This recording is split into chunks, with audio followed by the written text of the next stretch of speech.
ప్రేక్షకులందరికీ నమస్కారం. ఆరంభంలో ఈరోజు విశ్లేషణ కాదు, ఒక చర్చ జరగబోతోంది. అంశం నటులు మరియు నటన. హిందీ చిత్ర పరిశ్రమలో సాధారణంగా నటులు తారలు అని విభజించి విశ్లేషకులు విమర్శిస్తారు. అయితే తెలుగు చిత్ర పరిశ్రమలో ప్రస్తుత కాలంలో ఉన్న ప్రముఖ నటులు తారలు పవన్ కళ్యాణ్, రవితేజ, మహేష్ బాబు, ప్రభాస్. ప్రతి ఒక్కరిది ఒక ప్రత్యేకమైన శైలి. అయితే వీరందరికీ నటన నేర్పింది ఒకటే గురువు, ఆయనే శ్రీ సత్యానంద్ గారు. తెలుగు చిత్ర పరిశ్రమకు 73 నటులను అందించిన శ్రీ సత్యానంద్ గారితో నటన గురించి, నటుల గురించి మరిన్ని విశేషాలు తెలుసుకునే ముందు ఆరంభంలో special thanks to our sponsors Mahavir motors, Mahavir sound room, వాన్యూస్ ఇన్ ఇండియా. ఆరంభం ఆన్లైన్ చూడాలనుకునేవారు www.iclicmovies.comకి లాగిన్ అవ్వండి. సత్యానంద్ గారు, మీ థియేటర్ బ్యాక్గ్రౌండ్ గురించి అందరికీ తెలిసిందే. అసలు అది ఎలా స్టార్ట్ అయింది? అండ్ మీకు థియేటర్లో యాక్టింగ్ గురువు లాంటి వారు ఎవరైనా ఉన్నారా? ఉన్నారండి. చిన్నప్పుడు అంటే మా మదర్స్ బ్రదరు నాటకాలు డైరెక్ట్ చేసేవారు, యాక్ట్ చేసేవారు. మా ఇంట్లోనే పూజా కార్యక్రమాలు ఇవన్నీ, అంటే నాటకానికి ప్రారంభంలో ఒక ముహూర్తం అది పెట్టి చేస్తూ ఉండేవారు. అలాంటప్పుడు ఏం జరిగిందంటే 4 ఏళ్ల చావిడి అనే ఒక నాటకం రావి కొండలరావు గారు రచించారు. ఆ నాటకాన్ని మా మామయ్య గారు వైఎస్ రాజు గారు డైరెక్టర్. మా ఇంట్లో ఆ పూజ కార్యక్రమం జరుగుతూ ఉంది. యాక్చువల్గా వాళ్ళు ఇంకొక అబ్బాయిని పెట్టుకున్నారు. అందులో చైల్డ్ ఆర్టిస్ట్ క్యారెక్టర్ ఉంది, ఓకే, రంగడని ఒక క్యారెక్టర్. ఇంకొక అబ్బాయిని పెట్టుకుంటే ఆ పూజ కార్యక్రమానికి ఆ అబ్బాయి మిస్ అయిపోయాడండి, రాలేదు. ఇది 1967లో జరిగింది. ఓకే, ఐఎమ్ సారీ 66లో జరిగింది పూజ ముహూర్తం. అబ్బాయి రాకపోతే ఆ అబ్బాయి ప్లేస్లో నన్ను పెట్టాలని ఎవరో అక్కడ సజెస్ట్ చేశారు. ఏమండి తింతో చేయిస్తే బాగుంటుంది కదా అని అన్నారు. నా వైపు మా మామయ్య చూశాడు. చూస్తే ఓకే చేస్తే బాగుండు అన్న ఆశతో మా మామయ్య వైపు నేను చూశాను. చేస్తావేంట్రా అని అంటే, చేస్తాను మామయ్య అన్నాను. సరే అని నన్ను పట్టుకుని ఆ పక్క రూమ్లో మా నాన్నగారు ఉంటే తీసుకుని వెళ్ళాను. బావగారు మరి ఇలాగ నాటకంలో చేయిస్తాను, మీకేం అభ్యంతరం లేదు కదా అని అన్నారు. అంటే చదువు పాడవకుండా ఉంటే నాకేం అభ్యంతరం లేదు అని మా నాన్నగారు అన్నారు. సో మా నాన్నగారు యాక్సెప్ట్ చేసినందుకు చాలా సంతోషపడిపోయాను. వెంటనే తీసుకొని వెళ్ళారు. ముహూర్తంలో డైలాగ్ అది అనిపించారు. అనిపిస్తే బాగా చెప్పానని అందరూ అన్నారండి. మా నాన్నగారు అన్నారు, చదువు పాడవకుండా ఉంటే అని అన్నారు కదా, కానీ ఆ చదువే పాడైపోయింది నాటకాల్లో చేయటం మూలన. సో అలాగా నేను ఎంటర్ అయ్యి ఒక 3 నెలలు రిహార్సల్స్ చేశారండి. చేసిన తర్వాత జాన్యువరిలో ఫస్ట్ పెర్ఫార్మెన్స్ ఇచ్చాం. అంటే 1967 జాన్యువరి. నాకు అప్పుడు 7 ఇయర్స్ అండి. 7 ఇయర్స్ అప్పుడు నేను ఎంటర్ అయ్యాను. అలా ఎంటర్ అయిన నేను 2006 వరకు నాన్ స్టాప్ యాక్టివిటీ చేశానండి.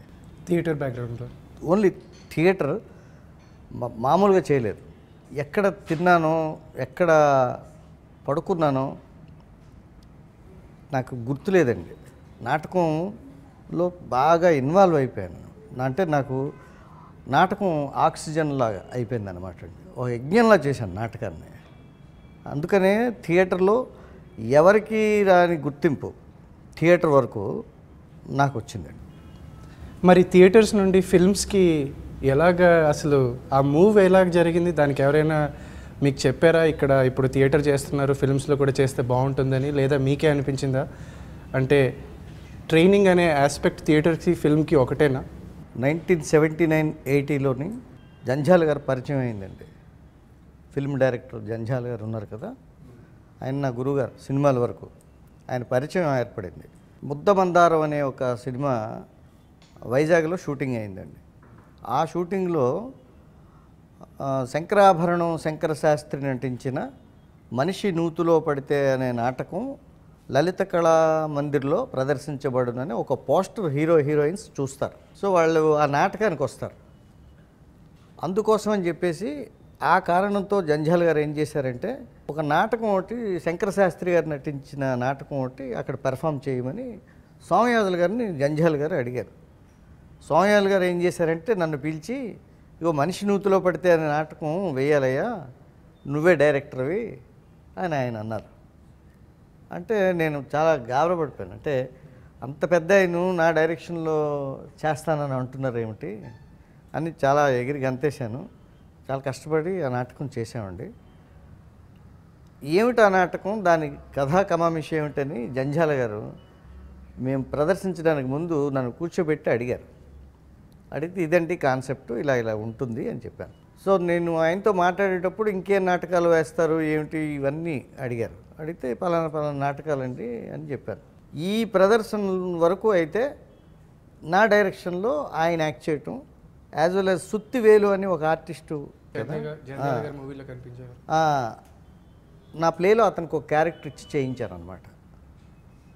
అతని పేరు కేఎల్ఎన్ రావు, మేము కేఎల్ఎన్ అని పిలిచేవాళ్ళం అనమాట. సో అతని పెర్ఫార్మెన్స్కి చాలా ముచ్చటపడ్డారు జంఝాల్ గారు.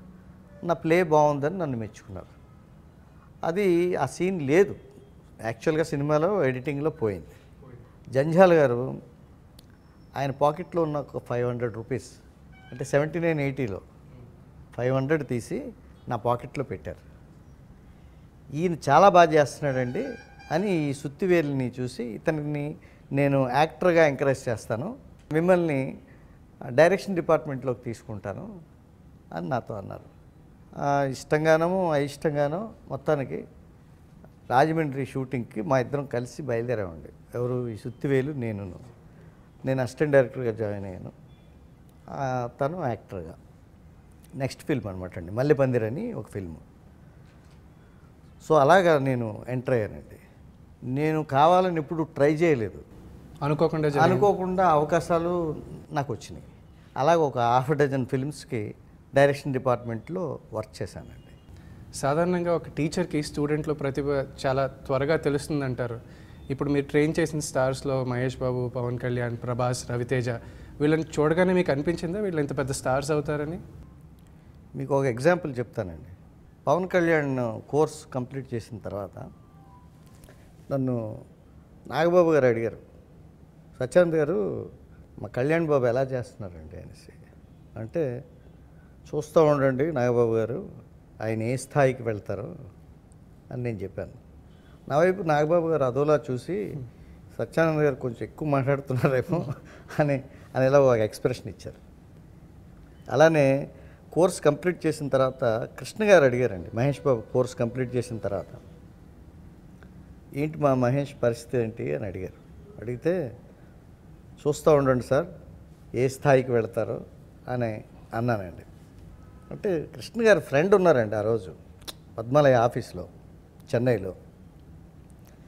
మీరు ఎలా చెప్పేస్తారండి, అసలు ఇంకా ఒక్క ఫిల్మ్ కూడా స్టార్ట్ అవ్వలేదు హీరోగా, మీరు ఎలా చెప్పేస్తున్నారు, ఏ స్థాయికి వెళ్తారో చూస్తూ ఉండండి అని నాకు తెలిసిపోద్దండి అన్నాను. ఆ తర్వాత కృష్ణ గారు కూడా మీరు అన్నట్టే మంచి పొజిషన్కి మా మహేష్ వెళ్ళారండి అని చెప్పడం జరిగిందండి. ఇలా ఏంటంటే నాకు ఒక అంచనా ఉంటుందండి వాళ్ళతో. ఒక వీక్ 10 days ఇంటరాక్షన్ తర్వాత వాళ్ళు ఏమిటన్నది, ఇంటర్నల్గా ఏమిటన్నది, వాళ్ళ మైండ్ సెట్ ఎలా ఉన్నదన్నది, వాళ్ళు లెర్నింగ్ ప్రాసెస్లోకి వచ్చారా లేదా అన్నది నాకు తెలుస్తుంది, నేను గమనించగలను. అదేమిటో మరి అది ఎలాగ నేను చెప్పగలుగుతానో తెలియదు. అలా కొంతమంది విషయంలోని నేను నా అంచనాలు ఫెయిల్ అయిన సందర్భాలు కూడా ఉన్నాయి. కొంతమంది స్టూడెంట్స్ ఎక్కడికో వెళ్తారని అనుకుంటే వాళ్ళకి సరైన అవకాశాలు రాక, అదృష్టం కలిసి రాక వాళ్ళు ఇప్పటికీ స్ట్రగుల్ అవుతూ ఉన్నారు కొంతమంది. కానీ 90% 90 ఏమిటండి 98% సక్సెస్ అనండి. నేను అనుకుంటే అది జరిగిపోతూ ఉంటుందండి. ఇప్పుడు యాక్టర్ అనేవాడికి స్పెసిఫిక్గా ఫిల్మ్స్ తీసుకుంటే థియేటర్ బ్యాక్గ్రౌండ్ అనేది ఎంత ఇంపార్టెంట్? ఎందుకంటే ఫేమస్ అయిన చాలామంది ఫిల్మ్స్లో థియేటర్ బ్యాక్గ్రౌండ్ నుంచి వచ్చిన వాళ్ళే. సో అది ఒక రిక్వైర్మెంట్ అని మనం అనుకోవచ్చా? అంటే బేసిక్ నాలెడ్జ్ అయితే వస్తుందండి థియేటర్ చేయటం వల్ల. నటన అంటే ఏమిటన్నది తెలుస్తుంది, డ్రామా అంటే ఏమిటన్నది తెలుస్తుంది, ఎమోషన్స్ని ఎలా క్యారీ చేసుకుంటూ వెళ్ళాలన్నది తెలుస్తుంది. కానీ ఇక్కడ థియేటర్, ఫిల్మ్ ఈ రెండింటి దగ్గరికి వచ్చేసరికి ఏంటంటే అది పూర్తిగా వేరు థియేటర్ అనేది. అందుకే నాకు అనిపించింది దీనికి దానికి అంత తేడా ఉన్నప్పుడు ట్రైనింగ్ అనేది కూడా డిఫరెంట్గా ఉంటుంది కదా అని. ట్రైనింగ్ అంటే నేను ఒక హాఫ్ డజన్ ఫిల్మ్స్కి వర్క్ చేయటం మూలాన అసలు షార్ట్ అంటే ఏంటి, కెమెరా ఏంటి, లైటింగ్ ఏంటి, ఏమండి పోస్ట్ ప్రొడక్షన్లో యాక్టర్ ఎలాగా ఇన్వాల్వ్ అవ్వాలి అంటే డబ్బింగ్ చెప్పేటప్పుడు అదిను, ఆ తర్వాత రీ రికార్డింగ్ దగ్గరికి వెళ్ళేసరికి ఏం జరుగుతుంది, మిక్సింగ్ దగ్గరికి వెళ్ళేసరికి అంటే మన ఎఫెక్ట్స్ అవి వేసేటప్పుడు ఏం జరుగుతుంది, ఈ ప్రాసెస్ అంతా ఒక యాక్టర్ అనేవాడికి తెలియాలండి. తెలియటం వల్ల ఏంటవుతుందంటే ఈజీ అవుతుంది. అంటే ఎందుకు ఆ పాజ్ ఇమ్మనమన్నారు, ఎందుకు ఆ రియాక్షన్ ఇచ్చి కొంచెం సస్టైన్ చేయమన్నారు అని అంటే వాళ్ళు అవన్నీ దృష్టిలో పెట్టుకుని డైరెక్టర్స్ ఏం చేస్తారంటే యాక్టర్కి చెప్తారు.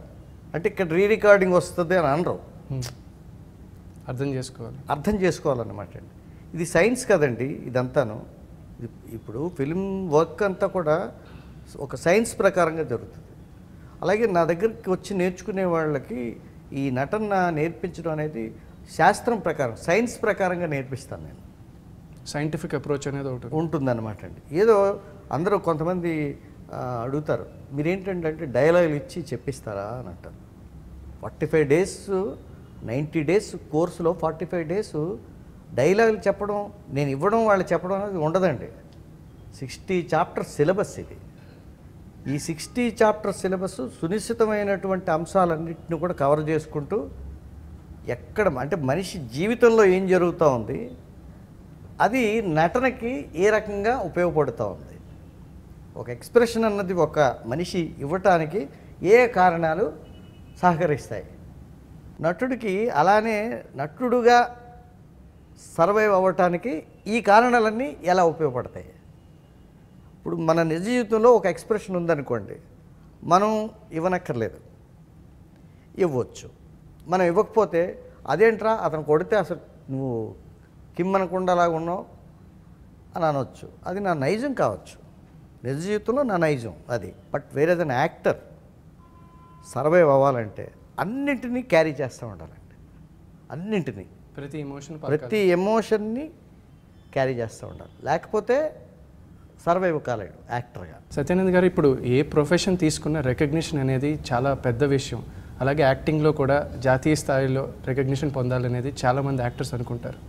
ఈ మధ్యకాలంలో రీసెంట్గా మనం చూసుకుంటే చాలా నేషనల్ అవార్డ్స్ యాక్టింగ్కి ఎప్పుడు వేరే ఇండస్ట్రీ పాత్రలు పోషించే హీరోస్కి వెళ్తున్నాయి. మీకు అనిపిస్తుందా ఎప్పుడైనా అంటే తెలుగులో మన వాళ్ళు తీసుకురాలేకపోతున్నారు ఇలాంటి అవార్డ్స్ని, అంటే ఎక్కడ లోపం ఎక్కడుందని మీకు అనిపిస్తుంది? అలా నేషనల్ అవార్డ్స్ రావాలనే ఒక ఆలోచనతో ఫిల్మ్స్ చేయాలి అని ప్రొడ్యూసర్స్ అనుకోవాలి. అట్లాంటి ఫిల్మ్స్ ఎవరు డైరెక్ట్ చేయగలరు అనేది వాళ్ళు, అట్లాంటి దర్శకుల్ని వాళ్ళు ఎంచుకోవాలి. అట్లాంటి ఫిల్మ్స్లో మనకి రికగ్నిషన్ రావటం కోసం ఎట్లాంటి యాక్టర్లు ఉంటే బాగుంటుంది అన్నది అదంతా ఒక టీం వర్క్లా జరగాలండి. అంటే ఆ అప్రోచ్ కొంతమందిలో లేదు, దురదృష్టవశాత్తు. మన వాళ్ళు, అది విచారించదగ్గ విషయమే, మన వాళ్ళు ఏంటంటే ఆ దృక్పథంతో ఫిల్మ్స్ చేయటం లేదు. అంటే కమర్షియల్ సినిమా అంటారు, ఆర్ట్ సినిమా అంటారు, ఫోకస్ కమర్షియల్ సినిమాల మీద ఎక్కువ ఉందని మీకు అనిపిస్తుందా ఇప్పుడు తెలుగు ఫిల్మ్ ఇండస్ట్రీలో? అంటే సక్సెస్ ఒకటేనండి, ఇక్కడ కమర్షియల్ కాదా అన్నది కాదు. ఇప్పుడు తనికెళ్ళ భరణి గారు మొన్న ఒక ఫిలిం చేశారు, ఏమండి, మిథునం అనే ఫిలిం, బాలసుబ్రహ్మణ్యం గారు. అది సక్సెస్ అయిందా లేదా? అయింది కదండి. అదొక ప్రేరణ. అంటే మనకి ఏంటంటే చేశారు కదా భరణి గారు, ఇంకా మనం కూడా చేద్దామని మిగిలిన వాళ్ళు అనుకుంటే అట్లాంటి ఫిలిమ్స్ వస్తాయి. మన దగ్గర నుంచి అట్లీస్ట్ ఒక 10 to 15 ఫిలిమ్స్ ఉన్నాయనుకోండి, మన మధ్య కాంపిటీషన్లో నుంచి ఒక బెస్ట్ వస్తే ఆ బెస్ట్ అక్కడికి వెడితే అన్ని బెస్టుల్లో మనది బెస్ట్ అవుతుంది కదా ఆటోమేటిక్గా. అదే జరగటం లేదు. ఇప్పుడు గబుక్కుని ఇంకో రెండో పేరు నేను ఎందుకు చెప్పలేకపోయాను? ఒక ఎగ్జాంపుల్గా ఒక్క ఫిల్మే, మిథునం అనే ఫిల్మ్ గురించి ఎందుకు నేను మాట్లాడాను?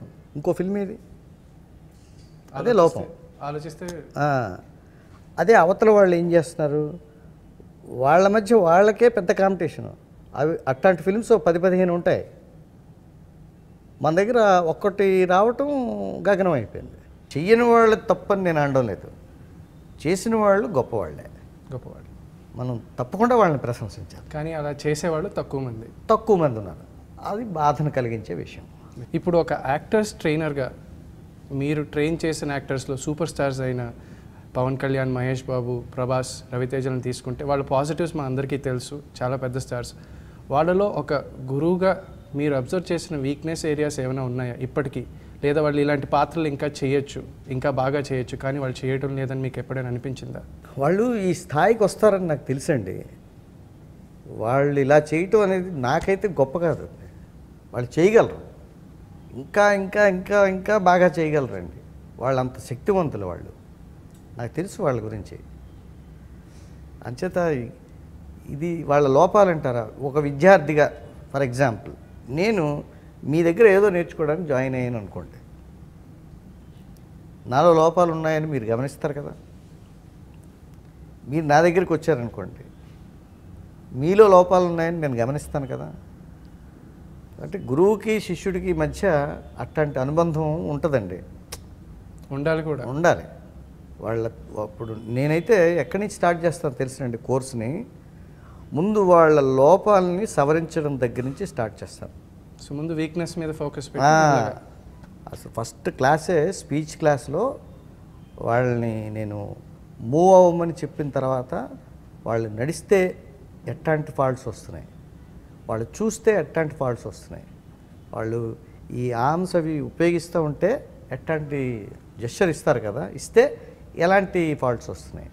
ప్రతి వాళ్ళు ఫాల్ట్ లేకుండా ఒక్కళ్ళు కూడా ఫస్ట్ ఎక్సర్సైజ్ ఇంతవరకు చేయలే. అందరూ అక్కడే ప్రారంభం అవుతారు. అయితే మీలాంటి సమస్య ఆయనకు ఉండదు, ఆయన లాంటి సమస్య మీకు ఉండదు. అందుకని నా దగ్గరికి ఏంటంటేనండి, నా దగ్గరికి వచ్చే వాళ్ళకి ప్రతి ఇండివిజువల్ మీద నేను ఫోకస్ చేస్తాను. ఇప్పుడు కొత్తగా వస్తున్న యాక్టర్స్ అంటే గత 5 ఏళ్లుగా చూసుకుంటే వాళ్ళలో మీరు ఏమైనా ప్రత్యేకంగా గమనిస్తున్నారా? అంటే వీక్నెసెస్ అవ్వచ్చు, స్ట్రెంగ్స్ అవ్వచ్చు, లేదా వాళ్ళ యాక్టింగ్ పొటెన్షియల్కి ఏమైనా మీరు చెప్పగలుగుతున్నారా? అంటే కొత్త జనరేషన్ మహేష్ బాబు, పవన్ కళ్యాణ్ వీళ్ళు కాకుండా వస్తున్న కొత్త హీరోల్లోని మీరు ఏమైనా అలాంటివి చూస్తున్నారా? ఇప్పుడు ఏంటంటేనండి, ఈ కుర్రాళ్ళు వాళ్ళలో బాగా మార్పు వచ్చేసిందండి. కొంతమంది ఏంటంటే క్రాస్ చెక్ ఎక్కువ చేస్తున్నారండి. నేను ఒక చాప్టర్ ఓపెన్ చేశాను అనుకోండి, ఇన్స్పిరేషన్ అని అన్నాను అనుకోండి, మూమెంట్ అని అన్నాను అనుకోండి, వాళ్ళు సెల్ పట్టుకోను లేకపోతే నెట్ ఇది పట్టుకొని ఏం చేస్తున్నారంటే అసలు ఇన్స్పిరేషన్ అంటే ఏంటి అని ముందే చెక్ చేసుకుంటున్నారు వాళ్ళు. ఆ మైండ్ సెట్ మంచిది కాదు. వినే విద్యార్థి ఎప్పుడు కూడా ఏం చెప్తున్నామో శ్రద్ధగా ఒకసారి నమ్మి జాయిన్ అయిన తర్వాత శ్రద్ధగా వినాలి. నిజాయితీ ఉండాలి, అందులో నేర్చుకోవడంలో నిజాయితీ ఉండాలి, నేర్పించడంలో నిజాయితీ ఉండాలి. మాస్టర్ మీద డౌటు వస్తే కదా ఇలా ఇలా ఇలా చెక్ చేయడం. ఎక్స్ప్రెషన్ అని అనుకోండి, ఎక్స్ప్రెషన్ అనే దానికి ఏమిటున్నాయి నెట్లో, మూమెంట్ అనే దానికి ఇన్ఫర్మేషన్ ఏమిటుంది. అలాంటప్పుడు ఎందుకు జాయిన్ అయ్యావు? అంతా నెట్లోనే చూసి నువ్వు నేర్చుకోవచ్చు కదా. అంటే నన్ను పరీక్షించడానికి వచ్చావా నా దగ్గరికి? అట్లాంటి అతి తెలివితేటలున్న విద్యార్థులు ఉంటారండి. అంటే చిత్తశుద్ధి లేదు నేర్చుకునే వాళ్ళలో. ఇతనేదో చెప్తా ఉన్నారు, ఇది విందాం అనుకునే ఆ మనస్తత్వం లేకపోతే ఇది రాదు. అట్లాంటి వాళ్ళు ఫెయిల్ అయ్యారు. ఎందుకంటే తను ఎవరిని ట్రస్ట్ చేయడు. ట్రస్ట్ చేయనప్పుడు తనకి ఎలా వస్తుందండి? నన్నేనే కాదు, నా స్థానంలో ఇంకో మాస్టర్ ఉన్నా సరే నమ్మడు. అంటే ఇది ఓన్లీ 1% నేను అనేది. 1% కూడా కాదు, 0.5 అలాగ ఉంటుందండి. ఇప్పుడు సత్యానంద్ గారు, కొంతమంది విమర్శకులు, అందరూ కాదు, ఈ రోజుల్లో యాక్టింగ్ మీద ఫోకస్ తగ్గి డ్యాన్సుల మీద, బాడీ ఫిట్నెస్ల మీద పెరిగింది అని అంటున్నారు. దాంతో మీరు ఏకీభవిస్తారా? ఒక 2 అవర్స్ ఫిల్మ్లో, 2.5 అవర్స్ ఫిల్మ్లో ఒక 4 సాంగ్స్ ఉంటే, ఒక 2 సిచ్యువేషనల్ సాంగ్స్ ఉంటే, 4లో కాస్త హెవీ మూమెంట్స్ ఉన్న సాంగ్స్ ఓ 2-3 ఉంటే అది ఎన్ని నిమిషాలు? 10 నిమిషాలు. ఓ 3 ఫైట్లు ఉంటే ఎన్ని నిమిషాలు? అదో 10 నిమిషాలు. 20 నిమిషాలు తీసేస్తే మిగతా టైం అంతా ఏమిటి చేయాలి? యాక్టర్ పెర్ఫామ్ చేయాలి కదా. సో నటన అనేదే ప్రధానం. ఇవన్నీ ఏంటంటేనండి యాక్సెసరీస్. ఈ డ్యాన్స్ నేర్చుకోవటం అనేది, ఈ ఫిట్నెస్ అన్నది. సిక్స్ ప్యాక్ అని అంటున్నారు. మనం 6 ప్యాక్స్ చూసి ఆ సినిమాకి వెళ్తామా? మరి పోస్టర్ల మీద పబ్లిసిటీకి ఎప్పుడు ఇప్పుడు 6 ప్యాక్ హీరో ఇప్పుడు బిగినింగ్లో హృతిక్ రోషన్ వాళ్ళు చేసేటప్పుడు అదొక వింతలా ఉండి ఆ వాళ్ళు యూత్ని అందరినీ ఇన్స్పైర్ చేశారు. అఫ్ కోర్స్ మంచిదే, కాదని నేను అనడం లేదు. ఇన్ని సాంగ్స్లో అతను చొక్కా విప్పేసి 6 ప్యాక్ని చూపిస్తాడు. ఎన్నిసార్లు మనం చూస్తాం చెప్పండి? మీ దగ్గర ఉంటే అది మీ ఆస్తి, మీకు ఫిట్నెస్ ఉంటే అది మీ ప్రాపర్టీ అండి కదా. ఆడియన్స్కి ఏంటంటే మంచి యాక్టర్ కావాలి, పాత్ర స్వభావాన్ని బట్టి నటించే నటుడు కావాలి. అతనికి 6 ప్యాక్ ఉంది, యాక్షన్లో వీక్, అతన్ని గౌరవిద్దాం అని ప్రేక్షకుడు అనుకుంటాడా? చెప్పండి. అలా అనుకుంటున్న వాళ్ళు చాలామంది ఉన్నారు ఈరోజు. అది అజ్ఞానం అనుకుంటే కదా అండి. అది అవసరమే. నేను అంటున్నాను, ఇది 80% అవసరమైతే అదొక 10% మాత్రమే అవసరం తప్పించి అది 18 ఇది 10 ఉంటే అది కరెక్ట్ కాదు. ఇప్పుడు హృతిక్ రోషన్ అన్నారు, బాలీవుడ్ నుంచి మీ దగ్గర యాక్టింగ్ నేర్చుకోవడానికి ఎవరైనా వచ్చారా? బాలీవుడ్లో మీ ఫేవరెట్ నటుడు ఎవరు? నాకు పర్సనల్గా అయితే ముందంతా నసీరుద్దీన్ షా చాలా ఇష్టం అండి. ఇప్పుడైతే షారుఖ్ ఖాన్ అండి. షారుఖ్ ఖాన్ నాకు చాలా ఇష్టం. అంటే ఆ ఎనర్జీ లెవెల్స్ అవి చాలా బాగుంటాయి. అంటే ఇంప్రవైజ్ చేసే విధానం ఇదంతా కూడా నేను చాలా ఇష్టపడతాను ఆయన చూసి. అలాగని మిగతా వాళ్ళు ఇష్టం లేరని కాదు, మనకి చాలామంది ఇష్టం అవుతారు, అందులో ప్రత్యేకమైన ఇష్టం ఉన్నవాళ్ళు ఉంటారు కదా. నసీరుద్దీన్ షా గారిని నేను ఎందుకు ఇష్టపడతానంటే మా థియేటర్ పర్సన్ కనుక, థియేటర్ నుంచి వచ్చారు కనుక. ఇప్పుడు స్టార్స్ యాక్టర్స్ కాలేరు, యాక్టర్స్ స్టార్స్ కాలేరు అనే ఒక నోషన్ ఒకటి ఉంది. మనం బాలీవుడ్ తీసుకుంటే ఆమీర్ ఖాన్ గారు చాలా డిఫరెంట్ సబ్జెక్ట్స్తో, అంటే అది ఆర్ట్ సినిమానా కమర్షియల్ సినిమా అని తెలియకుండా కూడా రెండు కలిపి చేయగలుగుతున్నారు. మీరు అలాంటి నోషన్లో నమ్ముతారా? మీరు అలాంటిది యాక్టింగ్ వేరు, కమర్షియల్ స్టార్డమ్ వేరు, స్టార్డమ్ ఉన్న వాళ్ళకి యాక్టింగ్ రాదు, ఇలాంటివి ఏమైనా ఉన్నాయని? ఇప్పుడు ఆమీర్ ఖాన్ గారు చేస్తున్న ప్రయోగాలన్నీ కూడా మనం అందరం గౌరవించి వాటిని ఇష్టపడుతున్నాం. అతని మీద ఒక రకమైన అభిమానాన్ని మనం పెంచుకున్నాం. అందుకనే ఆయనకు ఒక ప్రత్యేకమైనటువంటి ఒక స్టాంప్ ఉంది. ఆయనకి ఇచ్చే విలువ వేరుగా ఉంటుంది, అంతే కదండి. ఆ పని ఎవరు చేసినా మనం అంతే గౌరవిస్తాం కదా. వీళ్ళు చేయాలి, వీళ్ళు మాత్రమే చేయాలి, వీళ్ళు చేయకూడదు అని మనం అనుకోం కదండి. ఎవరు చేసినా సరే మనం వాళ్ళని గౌరవించాల్సిందే, వాళ్ళని ఫాలో అవ్వాల్సిందే, వాళ్ళని ఆదర్శంగా తీసుకోవాల్సిందే. ఇప్పుడు మా పబ్లిక్ ఒపీనియన్ చూపిస్తాం. కొన్ని ప్రశ్నలు ఉన్నాయి, పబ్లిక్ మిమ్మల్ని అడగాలనుకుంటున్నవి, అవి చూద్దాం. Hi sir, myself Lenin. మిమ్మల్ని నేను ఒక క్వశ్చన్ అడగాలనుకుంటున్నాను సార్. పవన్ కళ్యాణ్ గారు ఫస్ట్ టైం మీ దగ్గరికి వచ్చారని తెలిసింది, యాక్షన్ నేర్పించడానికి చిరంజీవి గారు పంపించారంట. సరే, ఫస్ట్ టైం పవన్ కళ్యాణ్ గారు చూడగానే యాక్షన్ చేస్తారనుకున్నారా, లేకపోతే చిరంజీవి గారు తమ్ముడని యాక్షన్ నేర్పించారా తనకి? హాయ్ సార్, నా పేరు శ్రీనివాస్. నేను మిమ్మల్ని ఒక క్వశ్చన్ అడగాలనుకుంటున్నాను. క్వశ్చన్ ఏంటంటే సార్, మీ దగ్గరికి చాలామంది వచ్చారు ట్రైనింగ్ తీసుకోవడానికి, యాక్టింగ్ ట్రైనింగ్. అందులో ఓన్లీ చాలా మట్టుకి బ్యాక్గ్రౌండ్ ఉన్న వాళ్ళు మాత్రమే సెలబ్రిటీస్ అయిపోయారు, మిగతా వాళ్ళు సెలబ్రిటీలు కాలేకపోయారు. రీజన్ ఏంటి? మీరు అందరికి సమానంగా ట్రైనింగ్ ఇచ్చారు కదా. హాయ్ సార్, నా పేరు నవ్యశ్రీ. ఇప్పుడు మీరు జనరల్ చాలా స్టార్స్కి training ఇచ్చుంటారు, like Mahesh Babu, Pawan Kalyan, Raviteja. So వీళ్ళు ట్రైనింగ్ తీసుకునేటప్పటికి అండ్ ఇప్పుడు పెద్ద పెద్ద స్టార్స్ అయ్యారు కదా, అప్పటికి ఏమైనా డిఫరెన్స్ ఉందా మీకు? వాళ్ళలో ఏమైనా డిఫరెంట్ బిహేవియర్లో కానీ దేంట్లో డిఫరెన్స్ చూసారా మీరు? నమస్కారం సత్యానంద్ గారు, నా పేరు రాఘవేంద్ర. నేను డేటా పాయింట్లో సాఫ్ట్వేర్ ఇంజనీర్గా పనిచేస్తున్నారు. మీ దగ్గర చాలామంది ట్రైనింగ్ తీసుకున్నారని తెలిసింది. ఒక కామన్ మ్యాన్ మీ దగ్గర ట్రైనింగ్ తీసుకోవాలంటే మీరు తనలో ఏం చూస్తారు? Myself Ansha, I'm working as a software employee in data point info solutions.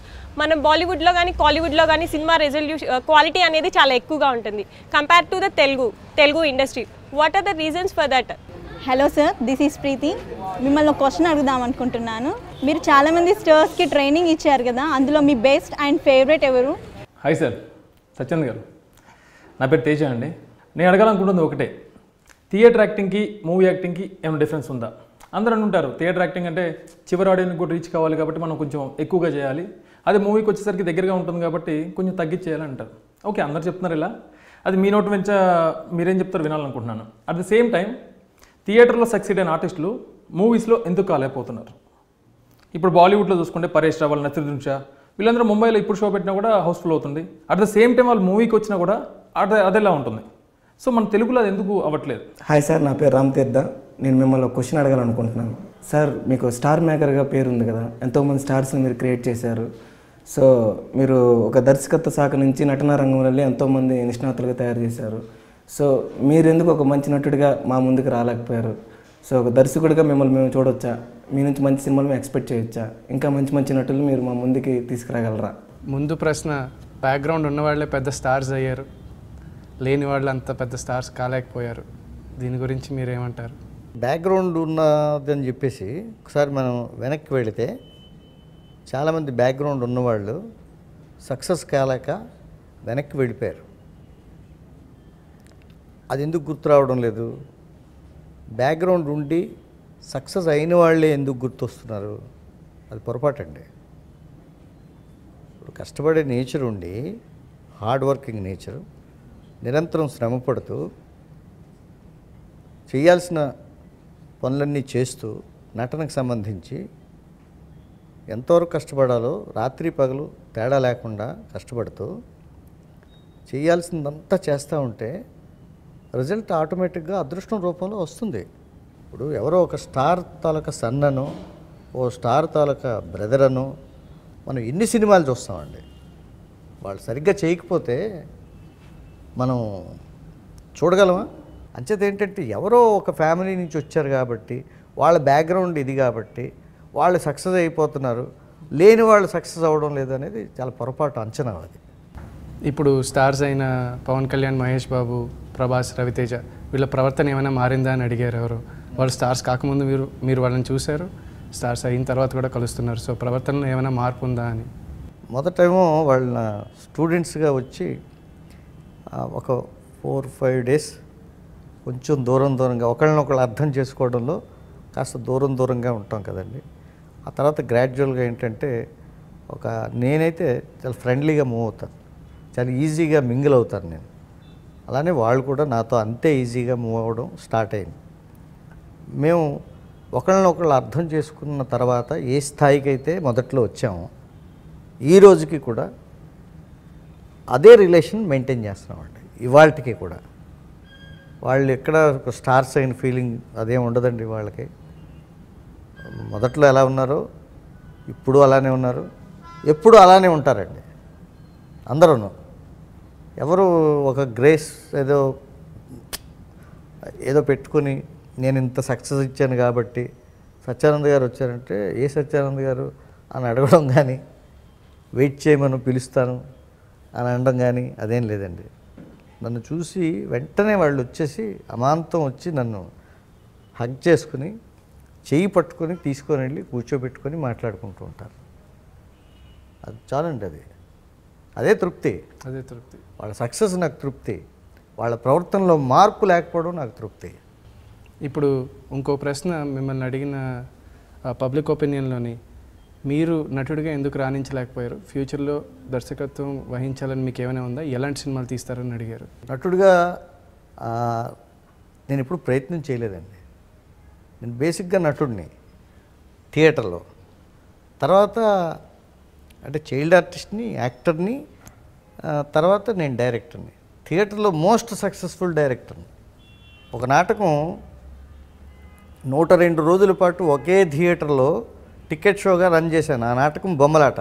అంటే ఎక్స్పీరియన్స్ ఉన్నా సరే నేను చెప్పాను కదండి, నా కోరిక నాటకం అండి, నా ప్రేయసి నాటకం. నేను ఇటువైపు నేను ఇప్పుడు ఆలోచించలా. ట్రైనింగ్ ఇస్తూ ఉన్నప్పుడు అండి మా స్టూడెంట్స్తో చేయిస్తూ ఉంటే నేను చేసి చూపిస్తూ ఉంటాను, ఇలా కాదు ఇలా చేయాలి అని. అంటే మా స్టూడెంట్స్ సార్ మీరు యాక్ట్ చేయొచ్చు కదా అని ప్రతి వాళ్ళు అనేవాళ్ళు నాతో. అంటే నాకు ఎవరో అవకాశం ఇవ్వలేదు, ఇస్తే చూద్దాం అని జోక్ చేసేవాడిని. ఇవాళ ఈ బిల్లారంగా రూపంలో చాలా అద్భుతమైనటువంటి పాత్ర అది. అది జనం దగ్గరికి వెళ్ళిన తర్వాత రిలీజ్ అయిన తర్వాత ఎలా రిసీవ్ చేసుకుంటారో నేను ఊహించలేనండి. బట్ ఇవాళ డబ్బింగ్ కూడా ఈరోజే మొత్తం కంప్లీట్ చేశాను. చాలా గొప్ప పాత్ర చేశాను అనే ఒక తృప్తితో ఉన్నాను నేను. అలా నేను ప్రయత్నం చేయలేదండి. ఇంకా ముందు కంటిన్యూ చేస్తారా అని అంటే ఏమో అది కూడా నేను చెప్పలేనండి. ఇప్పుడు ఇంకో ప్రశ్నలోని బాలీవుడ్లో థియేటర్ నటులు రాణించిన విధానం చూస్తే మన తెలుగు పరిశ్రమని చూసుకుని కంపేర్ చేసుకుంటే అంతగా రాణించలేకపోయారు ఇక్కడ. ఎందుకని అంటే గత కొన్నేళ్లుగా చూసుకుంటే విలన్స్ అందరూ బాంబే సైడ్ నుంచి రావడం, దీని గురించి ఎవరో కోట శ్రీనివాసరావు గారు ఎగ్జాంపుల్ తీసుకున్నారు. సో మీరేమనుకుంటున్నారు ఈ విషయంలోని? థియేటర్ ఆర్టిస్ట్కి తెలుగు ఫిల్మ్ ఇండస్ట్రీలో తగిన గుర్తింపు ఉందా ఈరోజు? థియేటర్ చేసేవాళ్ళు కొంచెం ఓవర్ టోన్స్లో చేస్తూ ఉంటారండి. అంటే కొంతమంది థియేటర్ని ఇన్ఫ్యాక్ట్ ఓవర్ టోన్స్లో చేయనక్కర్లేదండి. ఇక్కడ నాటకం అయినా సరే జీవితంలో ఉండేటువంటి పాత్రనే మనం డెపిక్ట్ చేయాలి. సినిమా అయినా సరే లైఫ్లో ఉండే పాత్రనే మనం పెర్ఫామ్ చేయాలి. అంతే కదా.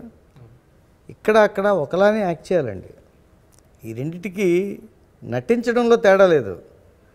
అక్కడ ఏంటంటే అది ప్రొసీనియం థియేటర్, నాటకం ఏమో ప్రొసీనియంలో అవుతుందండి. ప్రొసీనియంలో ఉన్నప్పుడు ఒకసారి ఒక యాక్టరు ఎంటర్ అయితే తను లిబర్టీ ఎక్కువగా ఉంటుంది తనకి, నటుడిగా. లిబర్టీ అంటే డైరెక్టర్ ఏం చెప్పాడో, ఏ మూమెంట్ చెప్పాడో ఆ పాత్ర స్వభావాన్ని బట్టి, అవసరాన్ని బట్టి ప్రవర్తించాలి. ఎక్కడన్నా రిలాక్స్ అవ్వటానికి అంటే ఇలాగ ఇక్కడికి రావాలి అని అంటే ఇక్కడికే రావాలని రూల్ ఏం లేదు. అదే సినిమాలో అది కుదరదు. ఇప్పుడు కెమెరాకి అడాప్ట్ అవ్వటంలో ఫెయిల్ అయిన యాక్టర్లు ఉన్నారు. థియేటర్లో చాలా గొప్ప నటులు అనుకునేవాళ్ళు అండి, కెమెరాకి అడాప్ట్ కాలేక ఇబ్బంది పడి ఫెయిల్ అయ్యారు. పెర్ఫార్మర్గా అంటే పెర్ఫార్మర్స్గా ఫెయిల్ అవ్వలేదండి వాళ్ళు. అంటే చెప్పేవి చేయించుకోవడంలో కూడా ఉంటుంది, అది కూడా ఉంటుందండి. డైరెక్టర్ చేయించుకునే విధానం అంటే వాళ్ళకి ఒక 5 days ఒక వర్క్షాప్లో ఏదో కండక్ట్ చేసి, ఇది కెమెరా అండి, ఇది వ్యవహారం, ఇది లిమిటెడ్ ఏరియా, ఇది యాక్టింగ్ ఏరియా, ఇక్కడ మార్క్ టు మార్క్ ఈ మూమెంట్ ఉంటుంది, ఇదిగో ఇది లాంగ్ షాట్ అంటాం, ఇది మిడ్ షాట్ అంటాం, ఇది క్లోజ్ అంటాం, ఇది ఎక్స్ట్రీమ్ టైట్ క్లోజ్ అంటాం. క్లోజులు తీసేటప్పుడు ఎట్లాంటి జాగ్రత్తలు తీసుకోవాలి, లాంగ్లో ఉంటే ఎట్లాంటి లిబర్టీ ఉంటుంది, మిడ్లోకి వెళ్తే ఇది ఫ్రేమ్ ఎంట్రీలోకి వచ్చినట్టయితే ఏం చేయాలి, అవుట్ ఆఫ్ ది ఫ్రేమ్ అని ఎందుకు అంటున్నాం, ఇన్ ఫ్రేమ్ అని ఎందుకు అంటున్నాం, ఇట్లాంటి సైన్స్కి సంబంధించినవన్నీ చెప్పి మోటివేట్ చేస్తే ఎందుకు చేయరు, చేస్తారు. డైరెక్ట్గా మేకప్ వేసి సెట్లోకి తీసుకొని వచ్చారనుకోండి, అంత కంగారుగానే ఉంటుంది. ఇక్కడ అవతల నుంచి ఎందుకు తెచ్చుకుంటున్నాం యాక్టర్లని, అక్కడంతా థియేటర్ వాళ్ళు ఇక్కడ కాదు అని అంటే, అక్కడ థియేటర్ పీపుల్ ఏంటంటే నేషనల్ స్కూల్ ఆఫ్ డ్రామా నుంచి ఎక్కువ మంది యాక్టర్లు మనకు వస్తున్నారు. National school of drama approach అంతా ఏంటంటే రియలిస్టిక్ అప్రోచ్. నాటకం చేసినా సినిమా చేసినా వాళ్ళు అడాప్ట్ అవ్వగలరండి. ఎందుకంటే వాళ్ళు జీవితంలాగా ప్రవర్తించడం అనేదే నటన అనే ఆ సిద్ధాంతాన్ని అనుసరించి నటిస్తూ ఉంటారు అక్కడ వాళ్ళందరూ. మన వాళ్ళు ఏంటంటే కొంచెం అంటే మన వాళ్ళు కించపరచడం కాదు, మన వాళ్ళు ఏంటంటే కొంచెం ఆ పోస్చర్ కానీ వాయిస్ కానీ ఎక్స్ప్రెషన్ కానీ కొంచెం ఎలాబరేటెడ్గా ఇస్తూ ఉంటారు. ఓవర్ డ్రమటైజేషన్ ఉంటుంది, అక్కడ డ్రమటైజేషన్ ఎక్కువ ఉండదు. ఏం చేస్తున్నా సరే నటన అని అనిపించుకోకుండా జీవితం అని అనిపించేలా చేస్తున్నారు. ఇప్పుడు ఆఖరి ప్రశ్న, ఒక ఆయన మీ దగ్గర ఒక కామన్ మ్యాన్ శిక్షణ పొందాలనుకుంటే ఎలాగా, అలాంటి వాళ్ళని మీరు తీసుకుంటారా మీ శిక్షణలోని అని అడిగారు. దానికి మీ అభిప్రాయం ఏంటి? ఇక్కడ నా అదృష్టం కొద్దీ సెలబ్రిటీస్ పిల్లలు బ్రదర్సు వాళ్ళు వస్తున్నారండి. అందరూ వాళ్ళే రావడం లేదుగా. మన శర్వానంద్కి ఏం ఫిల్మ్ బ్యాక్గ్రౌండ్ ఉందా? లేదు కదా. లేదు, ఫిల్మ్ బ్యాక్గ్రౌండ్ ఏం లేదు. అవుట్ ఆఫ్ ఇంట్రెస్ట్ ఆయన రావటం జరిగింది, నేర్చుకోవడం జరిగింది. మరి ఆయన కామన్ మ్యానే కదా, చెప్పాను కదా ఆయనకి. మరి ఆయన సక్సెస్ అయ్యారు కదా. వీళ్ళందరికీ ఒక రకమైన పేరు వస్తే మన శర్వానంద్కి ప్రత్యేకమైన పేరు వచ్చింది కదండి. ఇక్కడ అంటే రావడం అందరూ రావచ్చు, ఎవరైనా రావచ్చు. అంటే ఇటీవల కాలంలో అయితే నేను కొంచెం ఇంటర్వ్యూ అది పెట్టి వాళ్ళకి యాప్ట్యూడ్ టెస్ట్ అది కండక్ట్ చేసి యాక్టింగ్ యాప్టిట్యూడ్ టెస్ట్ కండక్ట్ చేసి ఆ లెర్నింగ్ ప్రాసెస్కి వీళ్ళు అడాప్ట్ అవ్వగలరా లేదా అనేవి నేనేవో కొంత అతనితో మాట్లాడి పర్సనల్గా మీతో మాట్లాడినట్టు మాట్లాడి తను నాకు ఇచ్చే సమాధానాలు చెప్పేటప్పుడు ఏ రకంగా ఇస్తున్నారు ఏంటి అన్నది అతని యాటిట్యూడ్ అది నేను బాగా గమనించి పర్వాలేదని నాకు ఒక నమ్మకం కలిగిన తర్వాత తీసుకుంటున్నాను. ఇప్పుడు మనం చెప్పినా సరే నిష్ప్రయోజనంగా ఉండే పరిస్థితి కొంతమంది విషయంలోని వస్తుందండి. అలాంటి వాళ్ళకి వాళ్ళ టైం వేస్ట్, నా టైం వేస్ట్, రిజల్ట్ రాదు కదా అండి.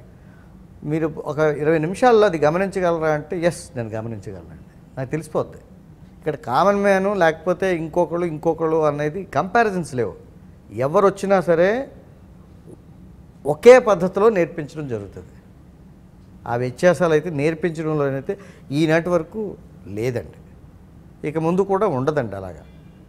ఇప్పుడు మీ యాక్టింగ్ ఇన్స్టిట్యూట్ మీరు వైజాగ్లో పెట్టారు కదా, మీకు ఎప్పుడైనా అనిపించిందా హైదరాబాద్లో ఫిల్మ్ ఇండస్ట్రీ ఉంది కదా ఇక్కడికి వద్దామని, వైజాగ్లోనే ఎందుకు పెట్టాలనిపించింది? ఇన్స్టిట్యూట్ గురించి కొంచెం చెప్తారా? అసలు నేను కొంతకాలం ఒక 7.5 years ఆంధ్ర విశ్వవిద్యాలయం, ఆంధ్ర యూనివర్సిటీ ఉంది కదండి, అందులో నేను ఫ్యాకల్టీని థియేటర్ ఆర్ట్స్ డిపార్ట్మెంట్లో. అయితే నేను 92 నా ఫస్ట్ స్టూడెంట్ మన పవన్ కళ్యాణ్ అండి. అసలు అది ఎలా వచ్చింది, పవన్ కళ్యాణ్ ఎలాగ నాకు స్టూడెంట్ అయ్యారంటే, నేను నా సెకండ్ ఫిల్ము మంచు పల్లకి అని ఒక ఫిల్మ్కి నేను డైరెక్షన్ డిపార్ట్మెంట్లో వర్క్ చేశాను.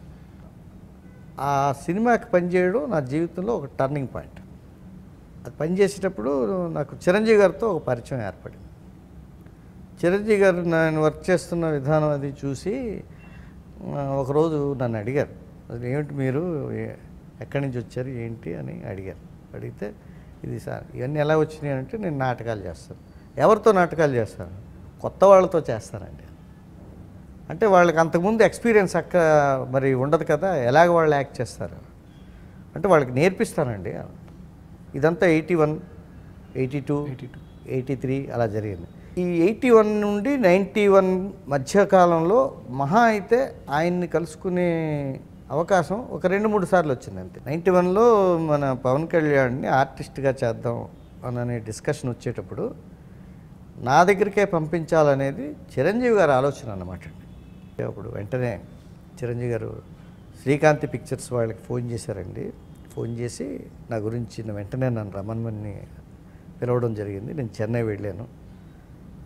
చెన్నై వెళ్తే చిరంజీవి గారు స్వయంగా పవన్ కళ్యాణ్ని ఇమిటేట్ చేసి నాకు చూపించారు.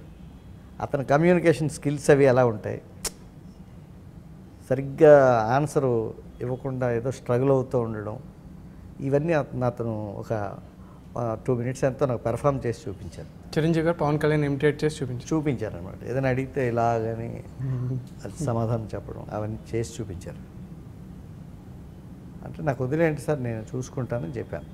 సో అది ఎప్పుడైతే మా కోర్సు సక్సెస్ఫుల్గా కంప్లీట్ చేయగలిగామో, ఆ లాస్ట్ డే మన అరవింద్ గారు వీళ్ళందరూ చూశారు.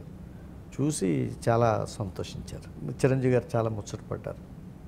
సో నేను ఇప్పుడు స్టార్ మేకర్ని అయ్యానంటే ఈ క్రెడిట్ అంతా చిరంజీవి గారికి చెందుతుందండి.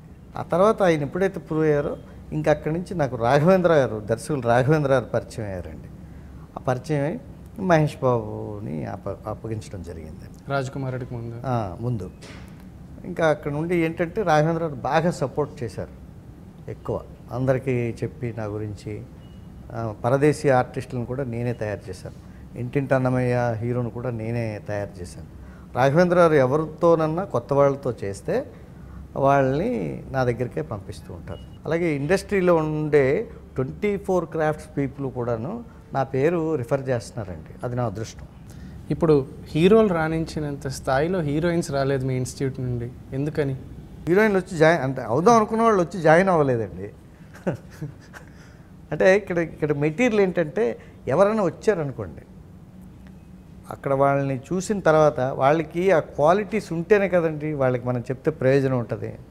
బొత్తిగా సూటబిలిటీ లేని వాళ్ళని కూడా మనం జాయిన్ చేసేసుకొని ఎలా చెప్పగలం? అప్పటికీ ఒక 6 ఉన్నారు. ఇప్పుడు రాఘవేంద్ర పరదేశీలో తనూజ అనే అమ్మాయి నా స్టూడెంట్. అలానే వంశీ గారి నీకు 16 నాకు 18 అందులో హీరోయిన్ సుజాత భట్టాచార్య అని చెప్పి అమ్మాయి నా స్టూడెంట్. అలాగే వాళ్ళిద్దరి వయసు 16 అనే ఒక ఫిల్మ్లో దేవకి అనే ఒక అమ్మాయి నా స్టూడెంట్. ఇలా ఒక 6 ఉన్నారండి. ఇప్పుడు ప్రజెంట్ బ్యాచ్లో ఒక 2 అమ్మాయిలు నేర్చుకుంటున్నారు. అందులో వాళ్ళు డెఫినెట్గా మంచి అవకాశాలు వచ్చి సెటిల్ అవుతారని నాకు నమ్మకం ఉందండి. సత్యానంద్ గారు, ఇంటర్నేషనల్ థియేటర్ మీరు ఫాలో అవుతారా? అంటే అమెరికన్ బ్రాడ్వే అవ్వచ్చు, బ్రిటిష్ థియేటర్, జాపనీస్, ఇలా ఏమైనా ఇన్ఫ్లుయెన్సెస్ ఉన్నాయా? ఇన్ఫ్లుయెన్స్ అంటేనండి 79-80లో అంటే మేము 67 నుంచి చైల్డ్ ఆర్టిస్ట్ నుంచి నేను నాటకాలు చేస్తున్నప్పటికీ కూడా 79-80కి వచ్చేసరికి అంటే 77లో చాట్ల శ్రీరాములు గారు ఆంధ్ర యూనివర్సిటీకి వచ్చి స్టేజ్ డైరెక్టర్గా ఛార్జ్ తీసుకున్న తర్వాత అంతవరకు ఒకలాగా ఉండే మా ఆలోచనలన్నీ కూడా చాట్ల శ్రీరాములు గారు డైరెక్ట్ చేసే విధానం చూసిన తర్వాత ఓహో ఇది ఒక సైన్స్ అన్నమాట అని తెలిసింది. అంతవరకు సైన్స్ అని కాకుండా చేసేస్తున్నాం, డైరెక్ట్ చేసేస్తున్నాం, యాక్ట్ చేసేస్తున్నాం, కానీ దీని వెనకాల ఇన్ని కారణాలు ఉంటాయా అని చెప్పేసి ఒక కొత్త కోణంలో మాకు ఒక క్లాస్ రూమ్కి వెళ్తున్న ఫీలింగ్ కలిగించారు చాట్ల శ్రీరాములు గారు. ఆయనతో కొన్నాళ్ల పాటు ఎక్స్పీరియన్స్ అయిన తర్వాత నేషనల్ స్కూల్ ఆఫ్ డ్రామా వాళ్ళు ఒక 70 days వర్క్షాప్ కండక్ట్ చేశారు. ఆ వర్క్షాప్లో జాయిన్ అయిన తర్వాత ఇంకా డీటెయిల్డ్గా తెలిసిందండి థియేటర్కి ఇంత సైన్స్ ఉందా అన్నది తెలిసింది. అప్పుడే మిగతా ప్లేస్ ఎట్లా జరుగుతూ ఉంటాయి ఏమిటన్నది మా గురువులు మా అత్తల కృష్ణారావు గారు, ముఖ్యంగా చాట్ల శ్రీరాములు గారు ఈ అవతల అంటే ఆయనకి ఎలా తెలిసిందంటేనండి ఆయన బ్రిటిష్ డ్రామా లీగ్ లండన్లో ఆ కోర్స్ చేసి వచ్చారనమాట ఆయన. సో అసలు బ్రాడ్వేలో ఏం జరుగుతుంది అన్నది ఆయన మాటల్లో నుంచి తెలుసుకున్నాం. నేను ఎప్పుడు వెళ్ళలా, ఈ కంట్రీ దాటి ఎప్పుడు వెళ్ళలేదండి, నేను ఎప్పుడు చూడలే. ఇప్పుడు మనకి ఫెసిలిటీస్ ఎక్కువయ్యాయి కాబట్టి నెట్లోని వాటిలోని కాస్త చూడటం అది జరుగుతూ ఉంది. మీకు నచ్చిన ఇంటర్నేషనల్ థియేటర్ సిస్టమ్ ఏదైనా ఉందా? అంటే మీరు ఇప్పుడు చూసిన వాటిల్లో అంటే థియేటర్ పరంగా అయితే ఒక ప్రత్యేకంగా ఏదో ఒక ప్లేని మనం అబ్జర్వ్ చేసి ఈ స్టైల్ చాలా గొప్పది అని నేను అనుకోలేదండి. మనం ఎప్పుడు కూడా ఎలా ఉండాలంటేనండి మన స్టైల్ని మనం క్రియేట్ చేయడానికి ట్రై చేస్తూ ఉండాలి. ఇంకొకళ్ళని చూసి ఇన్స్పైర్ అవ్వడం వరకు ఓకే తప్పించి వాళ్ళని కాపీ చేస్తే మీ క్రియేటివిటీ పోతుంది కదా. అంచేత ఏంటంటే ఎవరి విధానంలో వాళ్ళు చేస్తూ ఉంటారు, ఒకరినొకరు అనుసరించకూడదు. తెలుసుకోవడం వరకు ఓకే, అనుసరిస్తే మన క్రియేటివిటీ పోతుంది. నేను బాగా యాక్టివిటీ చేసే టైంకి నాకేం తెలియదండి, ఎవరు ఎలా చేస్తారన్నది నేనేం చూడలేదండి. నాకు తెలిసింది ఏదో నేను చేశాను, అది చాలా బాగుందని అందరూ అన్నారు. సత్యానంద్ గారు, మీరు ఏమైనా సోషల్ కాజెస్, సోషల్ యాక్టివిటీస్లో పాల్గొంటారా? అలాంటివి ఏమైనా చేస్తున్నారా ఇప్పుడు? డ్రామా రిలేటెడ్ అయినా లేదా జనరల్గా మాట్లాడుకున్నా? నా నాటకాల్లో అన్నీ మెసేజ్ ఓరియంటెడ్గా నా నాటకాలు ఉండేవండి. మెసేజ్ ఉండేది, మంచి సమాజానికి ఏదో ఒకటి చెప్పాలి, చక్కని విషయాల్ని మనం కమ్యూనికేట్ చేయాలి. మనం చెప్పడమే కాకుండా చెయ్యాలి, దాన్ని కార్యరూపంలోకి తీసుకురావాలి. ఇప్పుడు కులం మతం ఏమిటి అని మన నాటకంలో ఒక సబ్జెక్ట్లో అన్నాం అనుకోండి, మరి నా దగ్గరికి వచ్చేసరికి నేనేం చేశాను, నేను మ్యారేజ్ చేసుకునేటప్పుడు ఇంటర్ క్యాస్ట్ మ్యారేజ్ చేసుకున్నాను, అరేంజ్డ్ ఇంటర్ క్యాస్ట్. నేను అడగలా, వాళ్ళు ఏమిటని అడగలా, అంటే నేను ఆచరించాను అని అంటాను. అలాగే సమాజానికి పనికొచ్చి చాలా పనులు ఇప్పుడు నేను చేస్తున్నాను, అది నా మనసుకు తెలుసు. నేను ఎవరెవరికి ఏ రకంగా సహాయపడుతున్నానో నా మనసుకు తెలిసి నేను చేస్తున్నాను. అది పబ్లిసిటీ కోసం చేయడం లేదు, నా తృప్తి కోసం చేసుకుంటున్నానండి. సినిమాల్లోని నాటకాల్లోకి ప్రవేశించాలనుకునే యూత్కి మీరు ఇచ్చే మెసేజ్ ఏమైనా ఉందా? అంటే మీకు అబ్బాయి కూడా ఉన్నారు, ఆయన కూడా ఈ శిక్షణ ఏమైనా పొందుతున్నారా? జనరల్గా మీరు ఏమైనా మెసేజ్ ఇవ్వాలనుకుంటున్నారా, స్పెషల్గా ఈ 2 ఫీల్డ్స్లోకి ఎంటర్ అవ్వాలనుకునే యూత్కి? నాకు ఒక అబ్బాయి ఉన్నాడండి, వాడు బీటెక్ అయిపోయింది. కొన్ని క్లాసులకి వీలున్నప్పుడు వస్తా వెళ్తా అలా చేశాడు. వాడికి లక్ ఫేవర్ చేసి గాడ్ తనకు బ్లెస్సింగ్స్ దొరికాయి, మంచి టాలెంట్ వచ్చింది, చాలా బాగా యాక్ట్ చేస్తాడు. అవకాశం వచ్చిందనుకోండి చేయిస్తాను, రాలేదనుకోండి ఇంకోటి ఏదో చేసుకోమని చెప్తాం. అదృష్టం కూడా అన్నాను కదా, అది కూడా ఫేవర్ చేయాలి. నేను ఇంతవరకు ఏ స్టూడెంట్ని మా అబ్బాయి ఎంకరేజ్ చేయండి అని చెప్పలేదు అని చెప్పను. ఎవరైనా ఏ ఫీల్డ్ అయినా సరేనండి ఒక చిత్తశుద్ధితో నేర్చుకోవాలండి మొట్టమొదట. చాలామంది ఈ నటన అనేది చాలా సులువు అని అనుకుంటూ ఉంటారండి, చాలా తక్కువ అంచనా వేస్తూ ఉంటారు. ఏముంది మనం అవకాశం వస్తే యాక్ట్ చేసేవచ్చు అని వాళ్ళ మీద వాళ్ళకి అపారమైన ఒక గుడ్డి నమ్మకంతో ఉంటారు. అలా ఉండకూడదండి. వాళ్ళకి డైలాగ్ ఇచ్చి నించోబెడితే తెలుస్తుందండి అందులో ఎంత కష్టం ఉందో. ఎదురుగా కెమెరాను పెట్టి ఒక 4 లైట్లు ఆన్ చేస్తే ఏమిటవుతుంది అన్నది అలా అనుకునే వాళ్ళకి అప్పుడు అర్థమవుతుంది. మొత్తం నిలువెల్ల చెమటలు పట్టేస్తాయి. చెమటలు పట్టేసి పక్కకు వచ్చి చాలా కష్టం సార్ యాక్ట్ చేయడం అని అంటారు. నువ్వు అసలు ఏమి శ్రమ పడకుండా ఆశతో మాత్రమే నువ్వు అలాగా వెయిట్ చేస్తూ నీ కాలాన్ని నువ్వు హరించేసుకున్నావు. నీకు ఎవరిచ్చేస్తారు అవకాశం? అదే నువ్వు ప్రయత్నం చేస్తూ ఉండు, ప్రాక్టీస్ చేస్తూ ఉండు, నేర్చుకో, దాని గురించి చదువుకో, దానికి రిలేటెడ్ ఆర్ట్ ఫామ్స్ అన్నిటి మీద నువ్వు ఫోకస్ పెట్టు. నువ్వు కనీసం ఒక 8 గంటలు దాని గురించి శ్రమపడు. ఎక్కడో చోట మీలాంటి వాళ్ళు ఈ అబ్బాయి ఎవరో భలే కష్టపడుతూ ఉన్నారు, బాగా చేస్తున్నాడు, మంచి టాలెంట్ ఉంది, అబ్బాయి పర్ఫెక్ట్గా ఉన్నాడు, ఫీచర్స్ చాలా బాగున్నాయి అని పిలిచి ఏం బాబు ఏం చేస్తున్నావు అని పిలిచిస్తారు. వాళ్ళు ఏమిటన్నది వాళ్ళు అంతేనండి, వాళ్ళలో ఒక కాంతి ఉంటుందండి, వాళ్ళని మనం పోల్చగలుగుతాం. బద్ధకిష్టులు అభివృద్ధిలోకి రారు, కష్టపడేవాడు ఖచ్చితంగా అభివృద్ధిలోకి వస్తాడు. హార్డ్ వర్క్, డెడికేషన్, అంతే. ఇదే మెసేజ్ మా ఆరంభం పుస్తకంలో కూడా మీరు రాస్తే తప్పకుండా.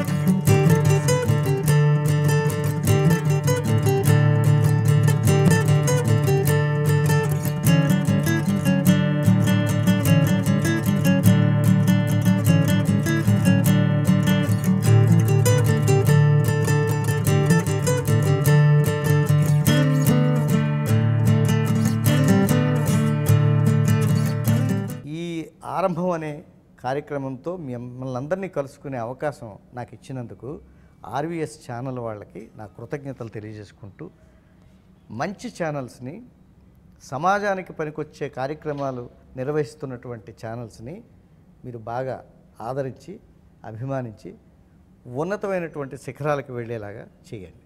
అది మీ చేతుల్లో ఉంది. నమస్కారం.